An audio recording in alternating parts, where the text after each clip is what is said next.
maliliit, mabibilis, at kung minsan, ang hirap mahuli. Ito ang mga katangian na alam natin sa isang lamok. Pero aware ka ba na dito sa Baguio, may iba't ibang uri ng lamok? Alam mo ba na walang lalaking lamok ang nangagat sa mga tao o hayop? Dahil mas gusto nila ang mga nektar na nakukuha sa mga bulaklak. Babaeng lamok lamang ang may kakayahang mangagat ng tao o hayop dahil kailangan nila ng dugo para makapagparami.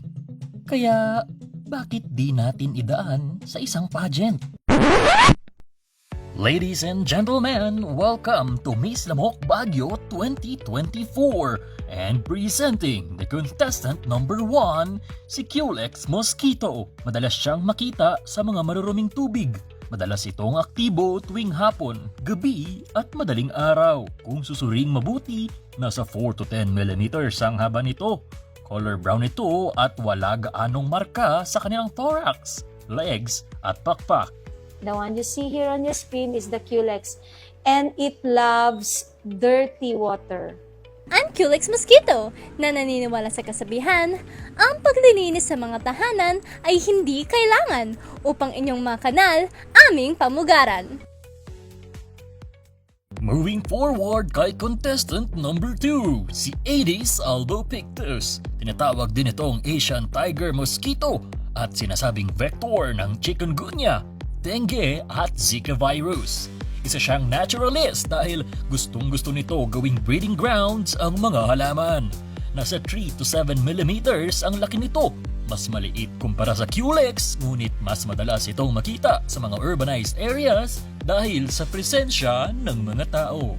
Ladies and gentlemen, Aedes albopictus. Aedes albopictus mosquito at naniniwala sa kasabihang kung ang mga tao needs 8 glasses of water, I just need an ounce to make my lahi last longer.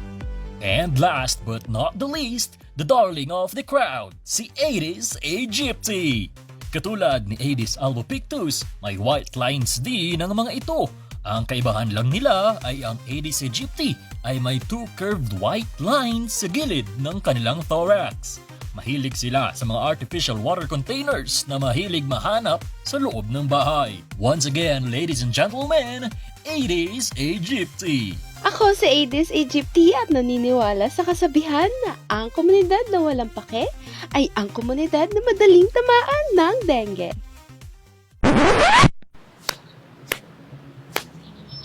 Oh, hindi ko sila pinapalakpakan na sadyang mahirap lang talaga silang patayin kapag naging lamok na sila. Kaya ang payo sa atin ni Doc Donna, Ang message natin for drums, make sure na nakatakip sila. Kasi sisingitan ka ng maliit na Aedes. Yun na nga lang pong pitchel nakita namin yung pitchel na ganito pa pwedeng pumasok sa snout nung pitchel. iba't ibang uri ng lamok, ngunit parehong nakakapagdulot ng sakit. Kaya kahit mapa-Culex, Aedes albopictus, Aedes aegypti, o kahit sip-sip na kapitbahay pa yan, ugaliing gawin ang 5S para lahat tayo ay maging ligtas sa banta ng dengue.